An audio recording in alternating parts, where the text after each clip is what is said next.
আরে আমেরিকা ইসরায়েলকে সারা দুনিয়া মুসলমানদের পায়ের তলে আসতে বাধ্য। কথা বলতে সমস্যাটা কোথায় বুঝতে পারতেছে? হাটে হাটে কোথায় কোথায় কোথায়? আচ্ছা তুমি উদাহরণ শুনো, কেন আল্লাহ আমার নবীকে হাটে পাঠাইছে? বেশি চিকুন হয়ে যাইতেছে কথা, আমি তো সহজ করার চেষ্টা করতেছি, বেশি কঠিন হয়ে যাইতেছে। আবার কৌশল থেকে বুঝতেছেন আপনারা? আচ্ছা বুঝছেন। আল্লাহ হাটে কেন পাঠাইলেন? দুনিয়ার একদম মাঝখানে আমার নবীর আল্লাহ কেন পাঠাইলেন? এটা বলার আগে বারবার মনে রাখবেন, আমার নবী যেন কি একমাত্র বিশ্ব নবী, সারা দুনিয়ার নবী। ব্যাখ্যা পরে আসতেছে। ধরনের যে বিশাল আপনাদের জনসমাবেশ, এটা জনসমাবেশ না হইয়া একটা পুকুর, ধরেন একটা পুকুর, পুকুর চিনেন? কি বলেন? পুকুর। আপনি পুকুরের ঠিক মাঝখানে একটা ঢিল ছড়েছেন, তাহলে বলেন তো ঢেউটা চারদিকে ছড়াবে সমান তালে না আগে পড়ে? সমান তালে। কিন্তু যদি ঢিলটা একদিকে ছড়েন তো ঢেউটা একদিকে দ্রুততার সাথে আছড়ে পড়বে, আরেকদিকে যেতে যেতে সময়ও লাগবে, দুর্বলও হয়ে যাবে। কথা ঠিক কিনা? আমার নবী যেন কি একমাত্র বিশ্ব নবী, এই জন্য আল্লাহ সারা দুনিয়া হাটে পাঠাইছেন। কেন? যেন হেদায়েতের নূর সারা দুনিয়ায় সমান তালে ছড়ায় যায়। আচ্ছা একটা গল্প শুনে, হযরতুল আল্লামা আব্দুল গফফার রাহমাতুল্লাহি আলাইহি নাম শুনছেন? এদিকে তাকান, এদিকে তাকান, ওদিকে কি দেন? কি দেয়? এই সুন্দর একজন মানুষ আইতেছে, এদিকে তাকাই দিচ্ছে। ভাই আপনি আয়া পড়েন, নাহলে খালি তাকাই মনে করছে মামুন ভাই লোক। মামুন ভাই এত সুন্দর দিবে না, আরো লম্বা। যদি সবচেয়ে লম্বা একটা আইতেছে, আইতেছে মনে হয় আইতেছে, সবার উপরে দেখা যায় মাথা। সুবহানাল্লাহ। আল্লাহ হযরত আব্দুল গফফার রাহমাতুল্লাহি আলাইহি একজন বড় মুফাসসির ছিলেন, মনে আসেনি? ওলামারা জানেন। আমাদের মামুন ভাইয়ের আব্বা শেখুল হাদিস রহমতুল্লাহ আলাইহির সাথে থাকতেন, চলতেন। বাংলাদেশ খেলাফত মজলিসের আমিরও ছিলেন, হযরত হাফিজজির সাথে সম্পর্ক ছিল। হযরত বয়ান করতেন খুব সুন্দর, আমাদের মতো তো ভুম ভাঙ ছিল না। কথা বলতেন খুব সাধারণ স্বাভাবিক, কিন্তু খুব দারুণ দারুণ কথা বলতেন। তো হযরত এক বয়ানে এক গল্প শোনাইছেন, আমি ওই গল্পের কাজে লাগে। আমার কাম হলো খালি সরাইয়া সিটা থাকা মুক্তাগুলোর একটা জমা করে লাইন দিয়ে দেওয়া। তা হযরত গল্প শোনাইতেছেন কি, ওনারা গেছেন কয়েকজন আলেম ইন্ডিয়ায় এক সফরে। তো সকালবেলা নাস্তা দিয়েছে বড় প্লেটের মধ্যে, গরম ধোয়া উড়া টাটকা শুকনা খিচুড়ি, ধোয়া উঠতেছে। ঠিক মাঝখানে একটু ঘি দিয়ে দিয়েছেন, ঘি গরমের তাপে ঘি গলে যায়, ওই আঙ্গুল দিয়ে নিয়ে নিয়ে খিচুড়ি দিয়ে মাইকা খায়, হেভি টেস্ট। মুখলার আসলে করছে আমারও তো পানি আর বসে তোলে কি। আচ্ছা গরমের তাপে ঘি গললে কিসের মতো হয়ে যাবে? তেলের মতো, তেলের মতো, ঠিক না? এটা বোঝার আগে আরেকটা কথা বোঝা, মুসলমান সর্বপ্রথম হিজরত করছে কোন দিকে? আবিসিনিয়া, মক্কা থেকে পশ্চিমে লোহিত সাগর। ওই যে জেদ্দায় গেলে হাদিস আপনারা যে সাগর দেখেন, লোহিত সাগর, এর পশ্চিম পার। আজকের দুনিয়ার মানচিত্রে ইথিওপিয়া, ইরিত্রিয়া যে অঞ্চল, এটা ছিল নবীযুগের হাবশা।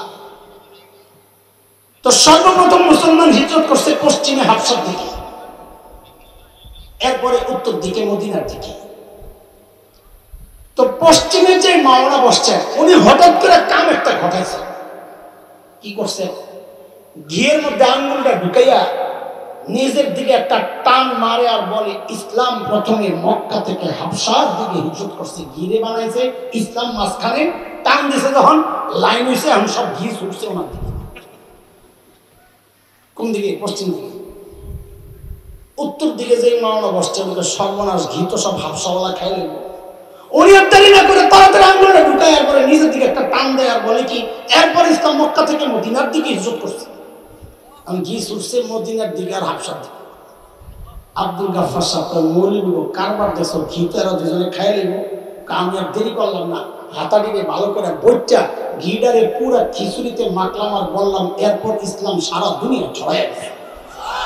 হ্যাঁ, ভালো করে ও দোস্ত, আল্লাহ ইসলামকে সারা দুনিয়ার মাঝখানে পাঠাইছেন বলেই আমি আপনি সময় মতো ঘিয়ের ভাগ পেয়েছি। আরে কথা বলেন না? এই জন্যই তো আমরা, আমাদের গর্ব এটা, আমরা সাহাবীদের হাত ধরে বাংলাদেশে ইসলাম আসছে। যারা নিশ্চিহ্ন করার চিন্তা করে ওদের এটা জানা থাকা দরকার, এই দেশের ইসলাম কোন ভাষা ইসলাম না। এই দেশের ইসলাম বহু নিচে পুঁথিত, যার শাখা প্রশাখা আসমান পর্যন্ত বিস্তৃত। কথা বলেন ঠিক কিনা? এই শক্তিশালী ইসলামকে এদেশে যার গোড়া অনেক গভীরে, যারাই নিশ্চিহ্ন করতে আসবে, যেই সুরত ধৈর্য আসুক, ভারতের তাবেদার ওই সুরত ধৈর্য আসুক, আমেরিকার তাবেদার এই সুরত ধৈর্য আসুক, এনজিওর সুরত ধৈর্য আসুক, আর খ্রিস্টান মিশনারি ওই সুরত ধৈর্য আসুক, কাদিয়ানি এই সুরত ধৈর্য আসুক, যেই সুরত ধৈর্য আসুক, যারা ইসলাম নিশ্চিহ্ন করতে চাইবে, খোদার কসম তারা নিজেরাই নিশ্চিহ্ন হয়ে যাবে ইনশাআল্লাহ, নিশ্চিহ্ন হয়ে যাবে।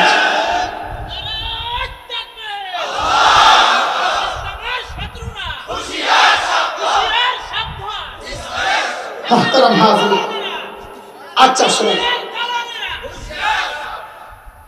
আস্তে আস্তে বললেন যে আছে নাকি দালাল টালাল, এগুলো জোরে জোরে বুঝি, ঠিক না?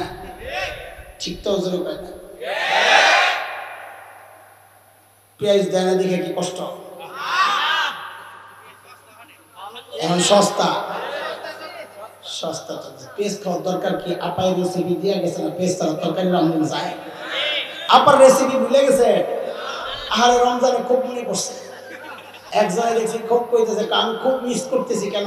যে সুন্দর রেসিপি দিয়া গেছে, মিষ্টি কুমড়া দিয়া বেগুনি খাও। রেসিপি কি মজার রেসিপি! সুবহানাল্লাহ, আল্লাহ আল্লাহ আল্লাহ আমাদের মিষ্টি কুমড়া বেগুনি খাওয়া থেকে বাঁচাইছে, আলহামদুলিল্লাহ। এই লাইনে আছেন না ছুটে গেছে? আমি খুব চিন্তায় আছি যে মাঝে মাঝে ছুটটানি যায়, আমার নিজেরই ছুটে যায়, আবার একেবারে লাইন কথা তো হারায় যায় না। অনেক গুরুত্বপূর্ণ একটা বিষয় বলার জন্য লম্বা হিস্টোরি সাজাইছে। হিস্টোরি বলতে আশপাশের কথা দিয়ে গুছাই আছে। দেখেন, বাংলাদেশে শকুনের আনাগোনা পরিলক্ষিত হচ্ছে, বিশেষ করে এই মুহূর্তেটা আমরা গভীরভাবে উপলব্ধি করছি। যুবক, তোমাদেরকে একটু বেশি সতর্ক করতেছি, সময়টা মনে হয় খুব বেশি নেই। যেই সময়ে আক্রান্ত হতে পারে আমার দেশ, এই হাসান জামিলরা হয়তো তখন হাতে লাঠি নিবে ভরের জন্য, বাড়ির জন্য, তখন আমাকে একটা পিটা দিতে যে চিন্তা করবে, তোমাকে পিটা দিতে ওই চিন্তা করবে না। কেন? আমার এই পিটায় মজা পাবে না। আমরা যখন দেওবন্দে 1997-98 সিজন খুব ধরপাকড় শুরু হয়েছিল, তখন দেওবন্দে, তা আমি তখন টিনটিন মাস্টার, একেবারে হ্যাংলা পাতলা ছিলাম, তো ভিতরে যাই আসি, আমার কোনো চিন্তা নাই। আমাদের সাথে ছিলেন একটা একটু মোটা তাজা কালা, এরকম, ও একটুও বাইরে তো না, দৌড়ে রাতে ঘুমাইতো যায় ছাদে। তা আমি কই, ভাই তুমি ছাদে যায় ঘুমাও কেন? বাইরে পুলিশ যদি তো করে ধরে, পিঠা একটা দিয়ে আরেকটা দিব না, মায়া লাগবে। আর আমার এই পিঠা যে কি মজাটা পাই বলে পুলিশে। আপনাকে পেটওয়ালা বন্ডটা যেদিন মারা গেল, আমি দেওয়ানবাগির নাম বলছি নাকি? আমি দেওয়ানবাগির নাম বলছিলাম, আপনারা শুনছেন আমি দেওয়ানবাগির নাম বলছি, তাহারা দেওয়ানবাগির নাম কি জন্য ভেজাল লাগে?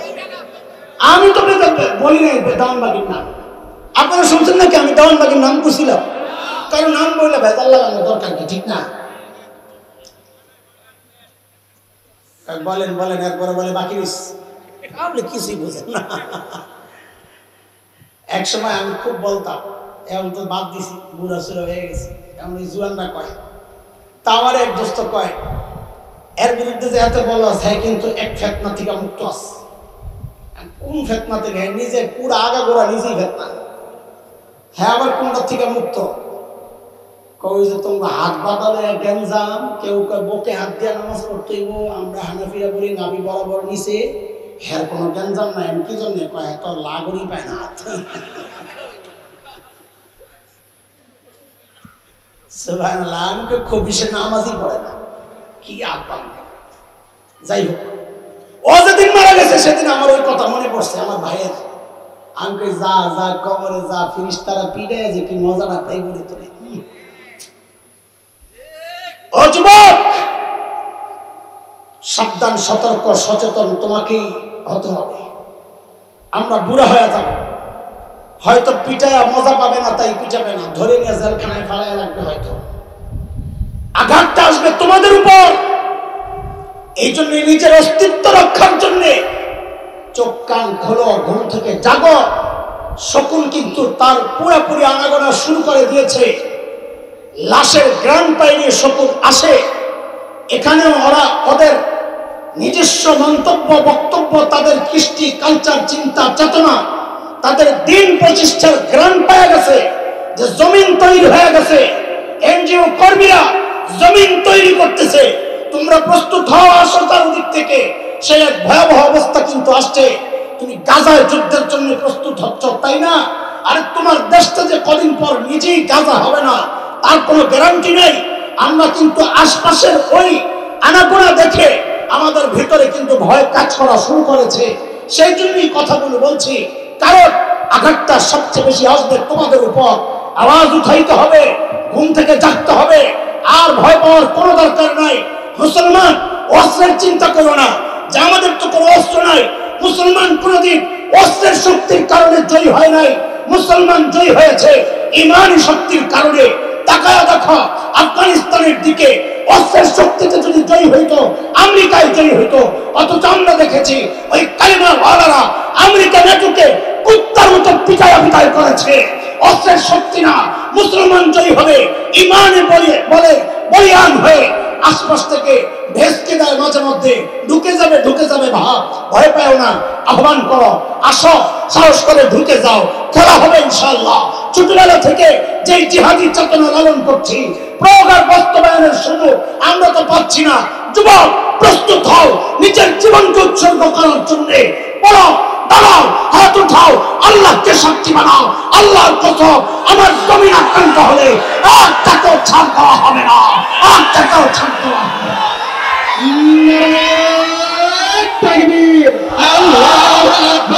ইসলামের শত্রুরা হুঁশিয়ার সাবধান, ইসলামের শত্রুরা হুঁশিয়ার সাবধান।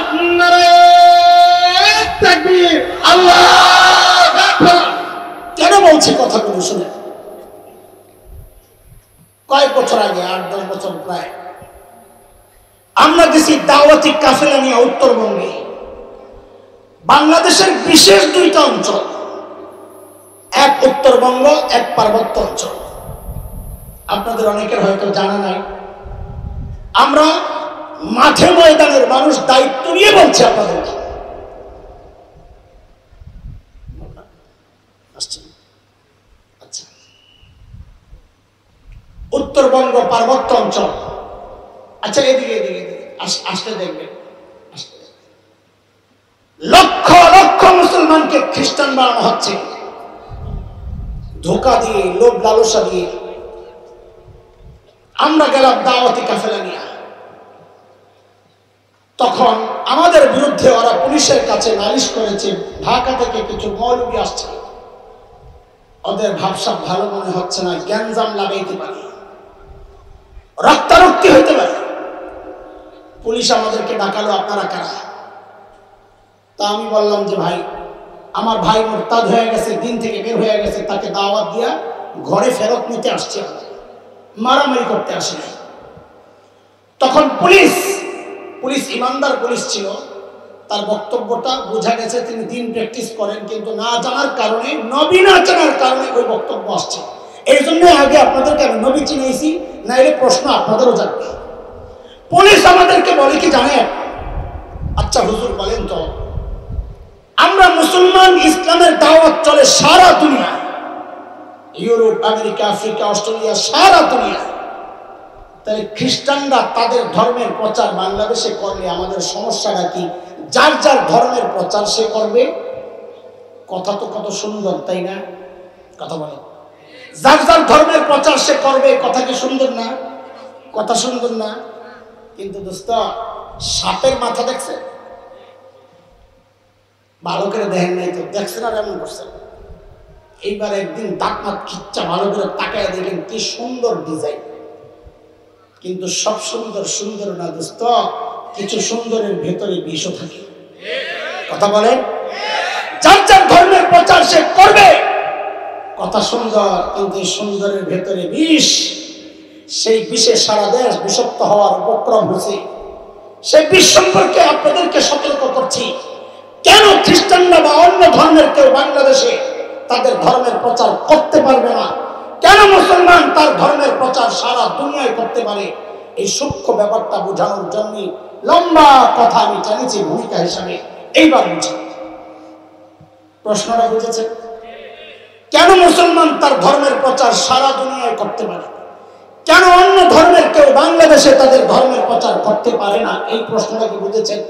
কেন পারে না? বুঝে, ওরা তো বলে যার যার ধর্মের প্রচার সে করবে। এই কথা সেই বলবে যে তার নবী চেনে না। বলেন, কি চেনে না? আমি আপনাদেরকে নবী চিনিয়েছি। আমাদের নবী যেন কি ছিলেন? জোরে কর, জোরে কর।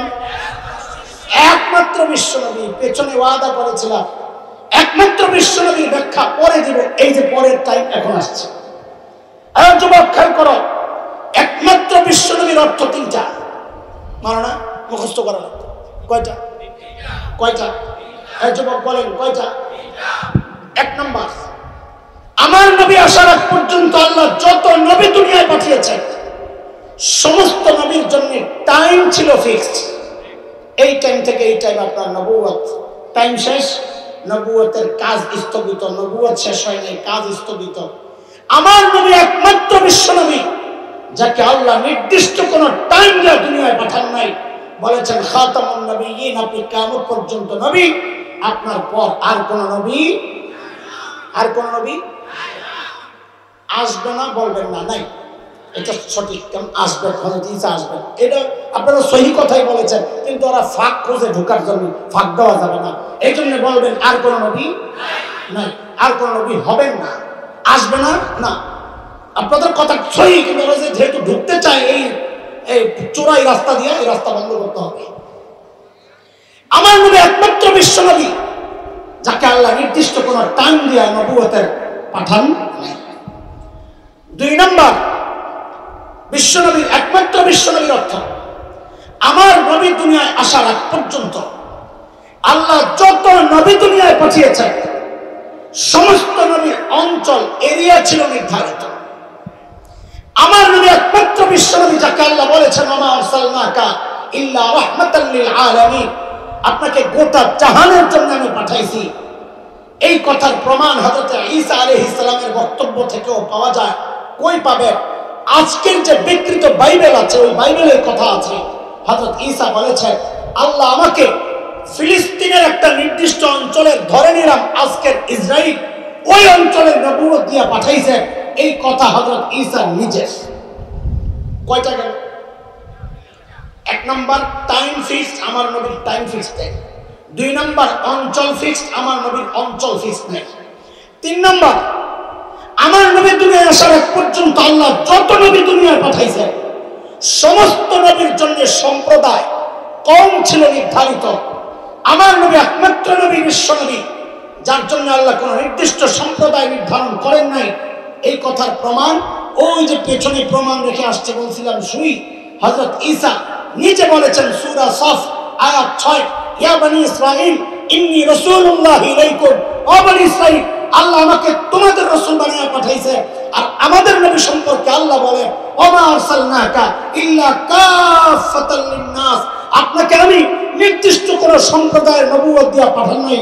আপনি হিন্দু নবী, খ্রিস্টান, ইহুদি, বৌদ্ধ, মগ, মুরান, গারো, চাকমা, কুকি, সাঁওতাল, তিবরা সহ যত জাতি এই জগতে বাস করে সমস্ত জাতির নবুয়ত দিয়া আমি আল্লাহ আপনাকে দুনিয়ায় নবুয়ত দিয়া পাঠাইছি। একমাত্র বিশ্বনবীর অর্থ কয়টা বললাম? তাড়াতাড়ি তাড়াতাড়ি, কয়টা? আবারও বলে, এক নম্বর, আমার নবীর জন্য কোনো টাইম ফিক্স ছিল না, সমস্ত নবীর টাইম নির্ধারিত।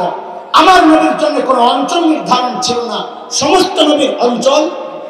3 নম্বর, আমার নবীর কোনো সম্প্রদায় নির্ধারণ ছিল না, সমস্ত নবীর জন্য সম্প্রদায়। এবার বুঝেন কেন মুসলমান সারা দুনিয়ায় তাদের ধর্মের প্রচার করতে পারবে, কেন খ্রিস্টান সহ অন্য কোনো ধর্মের বাংলাদেশ সহ দুনিয়ায় কোথাও তাদের ধর্মের প্রচার করতে পারে না। এটা বুঝেন, এটা কেরানীগঞ্জ। কেন ধরেন এই মুহূর্তে কি কি কি কি আবার সিরিয়াস কি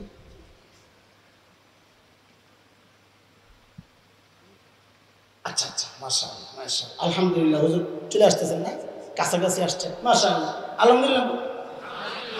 মরার গোষ্ঠী সেতা বেড়ার লাগে এত আস্তে আলহামদুলিল্লাহ বলে হুজুরে গা ঠিক আছে।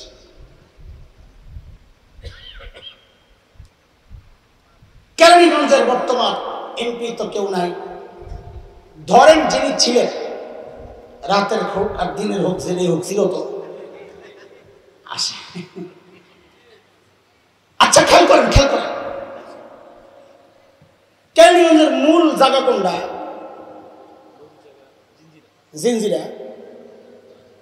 ওই এমপি সাহেবের খাস কিছু লোক থাকে, যে কোনো মানুষ তার দায়িত্ব পালনের জন্য কিছু খাস লোক লাগে। আমরা মোতামিম আমগো আছে, সবারই লাগে। ওই খাস কিছু ছেলে পেলে যাদেরকে দিয়ে উনি মিশন বাস্তবায়ন করেন, ওরা হঠাৎ একদিন দেখে কি জিঞ্জিরায় এক বিশাল সাইনবোর্ড লাল অক্ষরে লেখা এমপি সাহেবের কার্যালয়। কি লেখা? কি লেখা? এমপি সাহেবের লোকজন কয়, কি রে এরা কারা? এমপি সাহেবের কার্যালয় বলছে আমরা জানি না। গেছে, কয় চল তো যাই। যা জিজ্ঞেস করতেছে, ভাই এটা কার অফিস? কয় এমপি সাহেব। তোমরা কারা? এমপির লোক। আমরা কোন এমপি? সাদেক হোসেন খোকা। কি কয়? এ বোঝেন কি কয়? লাগাইছে ধরে পিডা, ইচ্ছা মতন পিডাইছে। আচ্ছা আপনারা কোন তো পিডানো ঠিক আছে নাকি সাদেক হোসেন খোকা যিনি 20 বছর আগে চলে গেছেন, এমপি ছিলেন, মারাও গেছে, তার অফিস এসে কেরানীগঞ্জে খোলার মতো পাগলামিটা ঠিক আছে? পিডানো ঠিক আছে?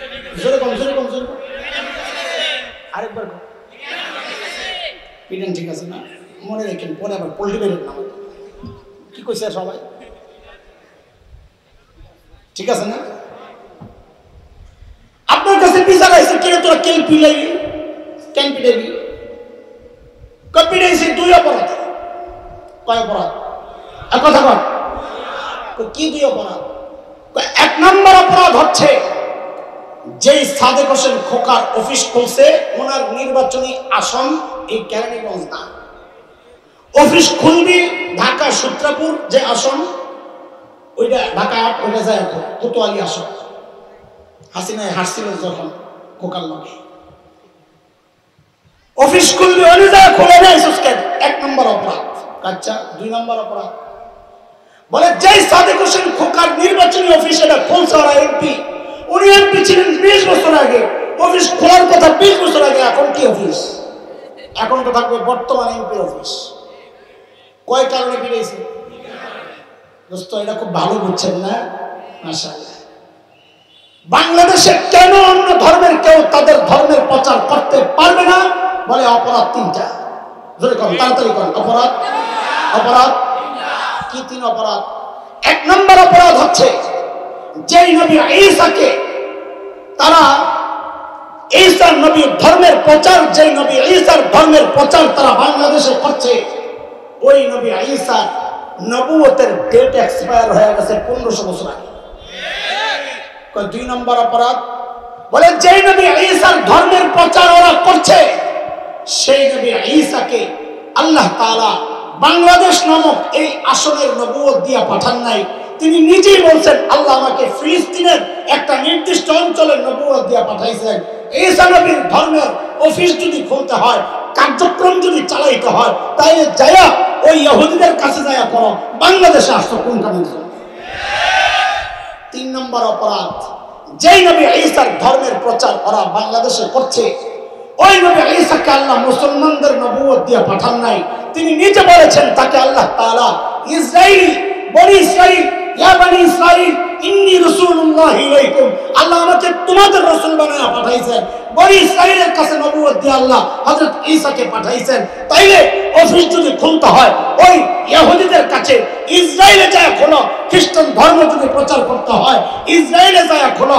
আরে 20 বছর আগে এমপি ছিল সাদিক হোসেন খোকার লোকদেরকে যদি 20টা বাড়ি দেওয়া হয় তাহলে খ্রিস্টান ধর্মের প্রচার বাংলাদেশে করলে ওদেরকে তো কমপক্ষে 1500 পিলে দেওয়া দরকার। কথা কন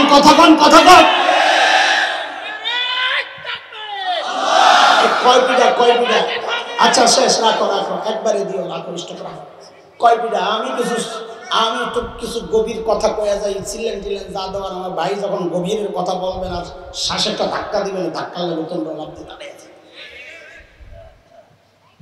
আপনাদেরকে কি বুঝাইতে পারছি কেন বাংলাদেশে অন্য ধর্মের প্রচার চলবে না? তাহলে পিঠা দিতে হইব কয় কারণে?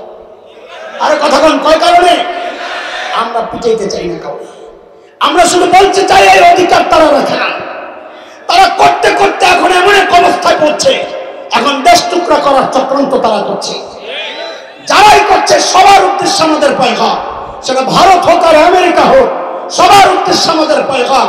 এর কুলাঙ্গাররা একটু শুনে রাখ, আমাদের একটা সোনালী ইতিহাস আছে, উলামায়ে দেওবন্দের সেই সোনালী ইতিহাস আছে। উলামায়ে দেওবন্দের রক্ত যখন এই জমিন স্পর্শ করেছিল, তোদের বাবা তোদের দাদা ওই ব্রিটেনের লাল কুত্তারা তখন পালাতে বাধ্য হয়েছিল। উলামায়ে দেওবন্দের রক্ত যখন আফগানিস্তানের জমিন স্পর্শ করেছে, রাশিয়ার শেখ বন্ধুকেরা পালাতে বাধ্য হয়েছিল। আল্লাহর কসম, যদি আমার দেশ আবারও আক্রান্ত হয়, আমার দেশের স্বাধীনতা সার্বভৌমত্ব যদি হুমকির মুখে পড়ে, এদেশের ইসলাম নিয়ে যদি কেউ চক্রান্ত করে, শরীয়তের বিধানকে যদি কেউ অন্তরায় মনে করে, নারী অধিকারের জন্য কোরআনকে যদি তাচ্ছিল্য করে, আল্লাহর বিধানকে যদি কেউ তাচ্ছিল্য করে, আল্লাহর কসম আমাদের স্পষ্ট পয়গাম, ৭১ দেশ মুক্তির জন্য একবার মুক্তিযুদ্ধ হয়েছে। ঈমান রক্ষায়, দ্বীন রক্ষায় যদি আবারও যুদ্ধ করতে হয়, আবার যুদ্ধ হবে ইনশাআল্লাহ, আবার যুদ্ধ হবে তাকবীর, আল্লাহু আকবার।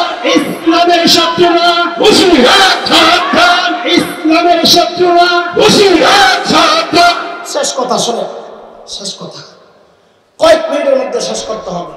ভাই আসার আগে একটা কাম আছে, কামটা সাথে খুব সংক্ষেপে না বললে আমার একটু ভিতরে খুশখুশ লাগে। এতক্ষণ তো বাইরে পিড়েছি, ভিতরে 2-4টা পিঠা দেওয়ার দরকার না? কি কর, ভিতরে তো কড়া পিঠা দেওয়ার দরকার না? হুজুর নতুন জামাই এসে বিয়ে করতে রুইপুর পার্টি আছে মনে করছে, আটকায় গেছে চৌরাস্তায়।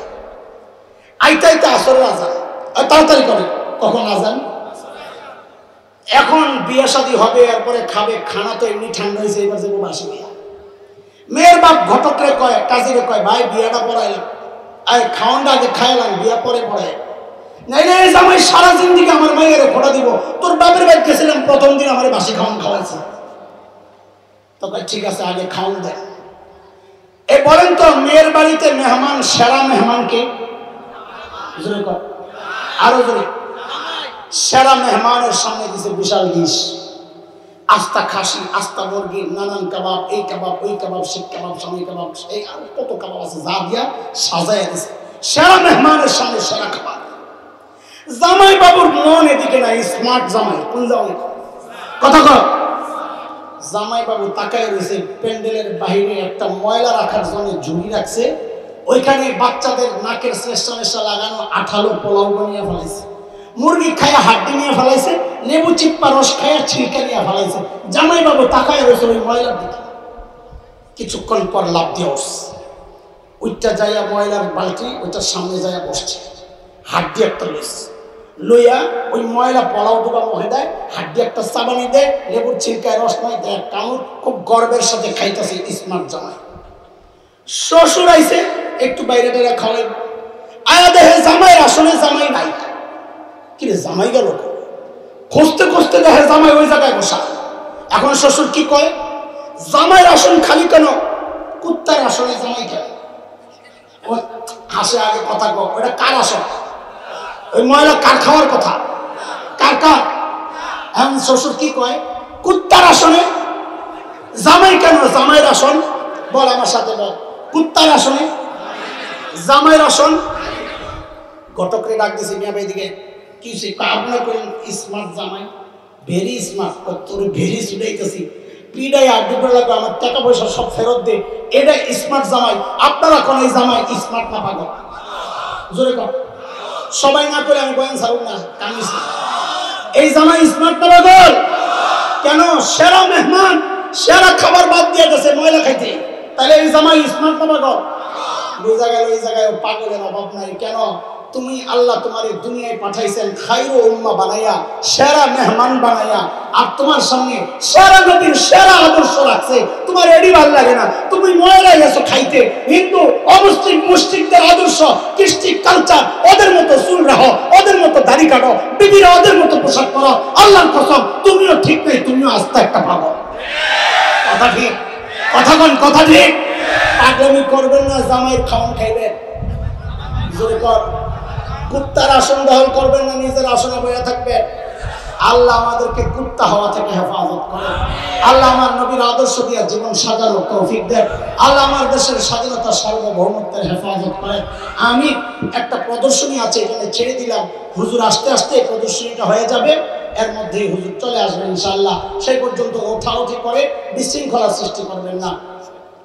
আমি পুরস্কার দিই আমার দিবার জন্য, আমার আচ্ছা ঠিক আছে।